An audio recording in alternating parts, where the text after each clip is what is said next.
I think most stories start from the very beginning, but here I believe everything can be better explained if we start from the end.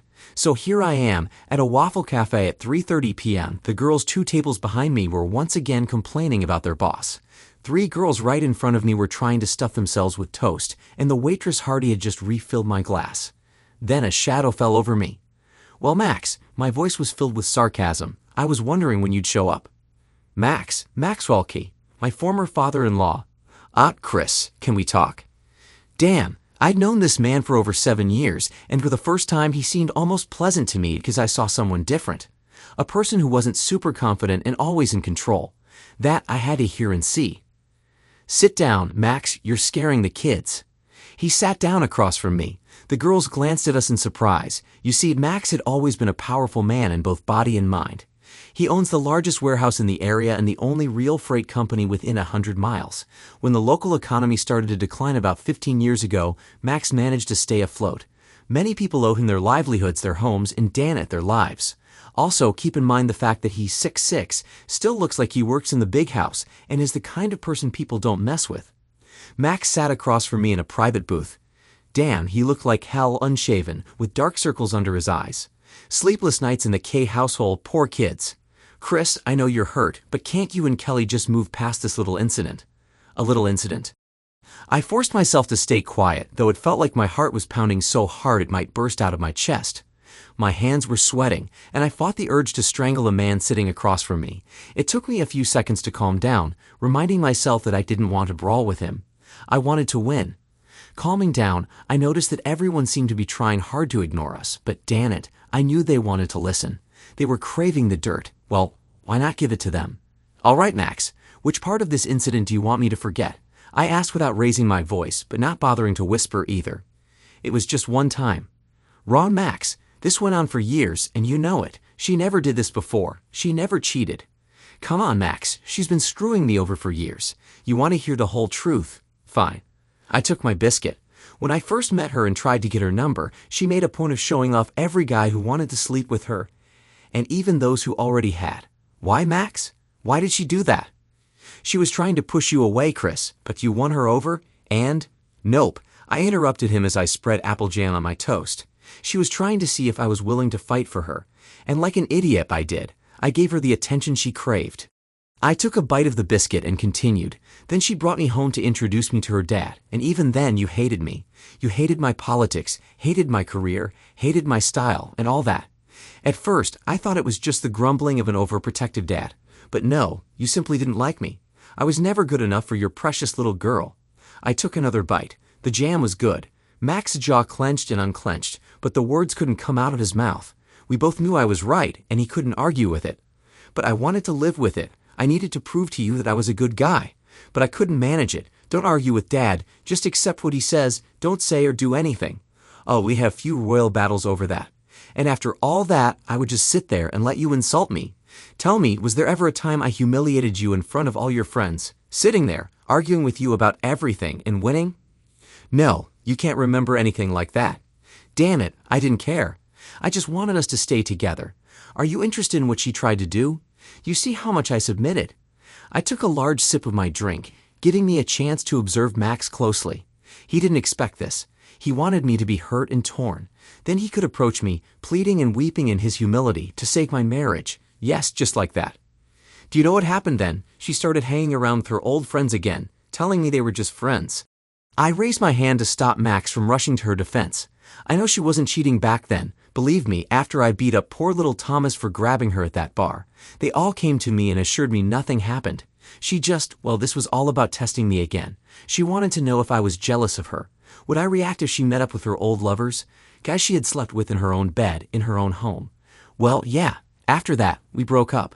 The best 3 months of my life, honestly. I finished my cookie and brushed off my hands. Max was silent. I didn't know if he was finally realizing she wasn't as innocent as he thought, or maybe he knew and this was just my attitude. But hey, either way, it worked. He wasn't talking. Well, my stupid self let her convince me to come back. That was around the time she stopped coming home so late. She did it to spend more time with me, and everything was good, really good. Then I messed up by proposing to her. I don't know why I did it. I won that damned ring at a jeweler competition, and it didn't mean much to me, but I went through with it. And that's when the strange stuff started happening. All these genuinely hot girls suddenly began hovering around me. They'd meet me at work, the gym, while shopping, everywhere. Sure, plenty of beautiful women were fine, but it's not normal when they all start coming on to you, inviting me out to lunch, outright saying they wanted to sleep with me. Hell, even Lean started acting that way. One time, she even locked us in a supply closet and unzipped her dress. She claimed she was naked underneath. I fought every instinct God gave me not to look at her. I told each of them that I was engaged in everything, but nothing seemed to work. So you can imagine my surprise during the wedding preparations when I saw those same women again. They were her friends, relatives, acquaintances from high school. Oh, Lean even told me she was sorry, but they just had to make sure I wasn't some jerk who'd cheat on poor little Kelly. So do you think I passed the test then? On the wedding day, I had another test when you made me sign that prenuptial agreement. If I ever cheated on your Kelly, I'd get nothing. Notice, though, there was no mention of what would happen if she cheated on me. I asked you what would happen if she did, if I could be free, and understood that was a bit of foreshadowing, wasn't it, Max? Oh, and you had your lawyer add a clause. If your girl cheated on me, I'd get $122,000 in my bank account, keep my clothes, my car, and the little house I inherited from my grandparents. I leaned toward Max. But I signed it, Max. Remember? I was able to sign it. And then what the hell happened last Saturday? First, I get called into work for 8 damn hours because someone decided they'd rather go to that damn amusement park than show up for work. It made my day hell, but that was just the beginning, right, Max? Then I come home after work. I can't park my car in the driveway. I'm forced to park on the street. Why? Because someone took my spot. I thought a lot about that. Well, yeah, but not like this. I figured one of the damn neighbors parked there and Kelly just never told them to move. So I come inside and see Kelly's car in the driveway. But where was Kelly herself? Kelly, I called out. I'm home. In the bedroom. Like a lamb, I went up there to ask about the car, but I wasn't prepared for what I saw. When I entered the room, Kelly and this guy, together in bed. In our bed. In my bed. They were having sex in our house. I was stunned for a moment, and then I yelled, "What is going on? Stupid, right? I mean, my wife was cheating on me. But at that moment, I wasn't thinking straight. Oh, darling, I love you, but I need more than what you're giving me. Don't worry, I'll still sleep with you. This is just sex. It has nothing to do with you." Damn it, she actually said that. So this bastard is fine taking my wife, and she starts moaning there, and all that while my blood is boiling. But she went even further. "Darling, could you bring us something to drink, please?" That snapped me out of my shock, I'll tell you. You want me to bring drinks for the two of you? She was so sweet with her cockled smile as she ordered me. Yes, to it. Get something from your stash of beer. Damn it, you piece of trash. If you want a drink, you can get it yourself, I spat. But you'll bring it yourself, she groaned in annoyance. Now don't talk like that. Shut up, Evia. You wanted this, and you'll get it, but not from me. And no lies. Wasn't that what we agreed on before the wedding? The little bastard chimed in. Come on, man. Don't rock the boat.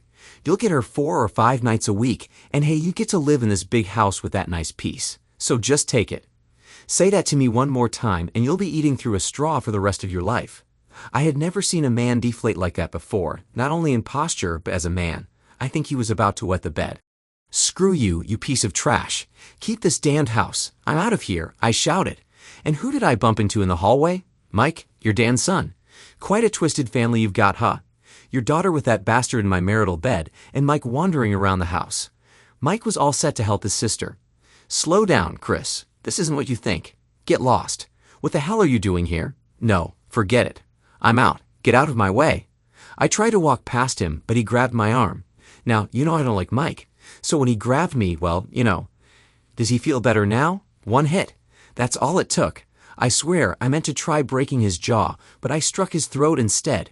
Man, if you ever get punched in the throat, you're out cold. Then I headed to my room, grabbed my camping backpack. I needed that gear, and headed to the door. Mike's feeling better now, Chris. Well, the doctors say that. Great, but honestly, who cares? I played with my toast before continuing. Now, where was I? Oh, right. Kelly ran out of the house as I was leaving, her little robe flapping, shouting into the storm. But hey, she made her bed. Where did I go? Well, that turned out to be easy. I still had my old house, and I'd recently finished renovating it.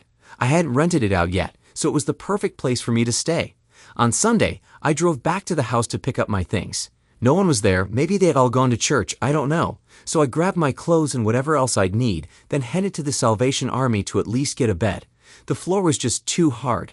I heard laughter around me as I took a sip of dew, and who was waiting for me when I got back? Your precious little daughter. Well, the bed could stay in the truck as far as I cared at that point. I parked the truck and headed to the door to go inside. Chris, Chris, she shouted. She ran from her car toward me as fast as she could. Stop, please. We need to talk. I have to explain everything. Well, that's all I heard, because by then I'd gone inside. She knocked on the door, banged, rang the bell, and all that, but I wasn't going to talk to that cheater. What was there to explain? She slept with another guy in my bed. End of story. So what did I do? Open the door and yell at her? No. Maybe I called the police? No. Slipped out the back door? No. I put on my headphones and started reading a magazine. Eventually, the cops came and ordered her to leave. It took them a while to get me to open the door, but after I noticed the light from their car, I was forced to do it. Nothing special, my house and my name. I can be there if I want, so they sent her away. If it had been anyone else, they would have been in jail, but she's your little girl, Max. Max nervously thanked Hardy when she set a cup of coffee in front of him. He wasn't used to this. He usually controlled everything. He always ran the show, but this time I was in charge and wouldn't let go of the reins. Well, on Monday, I withdrew my $12,000 from the bank account. I also canceled all our joint credit cards, not that I ever used them, and cleaned up.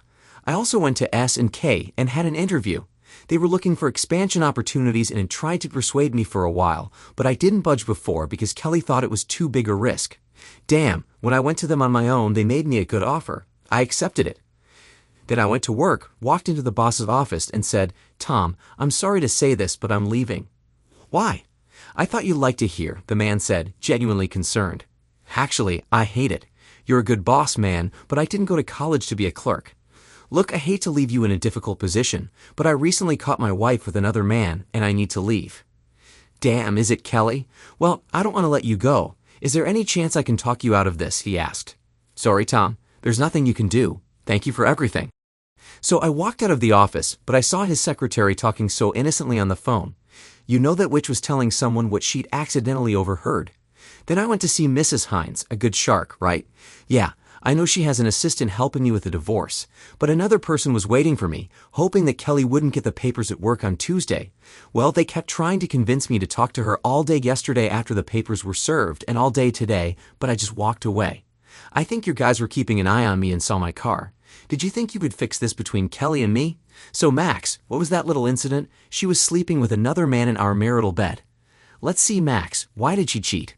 Look, I had a choice at first. I could have left them in my bed. Well, she would have liked that. A higher sexual drive would have been satisfied. Oh, I wanted to sleep with everyone. Damn, half the pleasure is in the chase, making her want you so badly that she pounce on you. But Kelly never liked little notes, calls at work, lunches, or little gifts. A waste of time and money, she said. Oh, I think she was getting back at me for cheating on her. No, wait, I never did that. I didn't have an affair while I was dating her or after I married her. Huh, that can't be it. Oh, she heard about the bachelor party and wanted to get back at me for that. Wait, because I spent that night talking to Stacy and Mike after their last fight? No. Why did she cheat? And how did she plan to fix everything? I tried to give her everything she needed, emotionally and physically.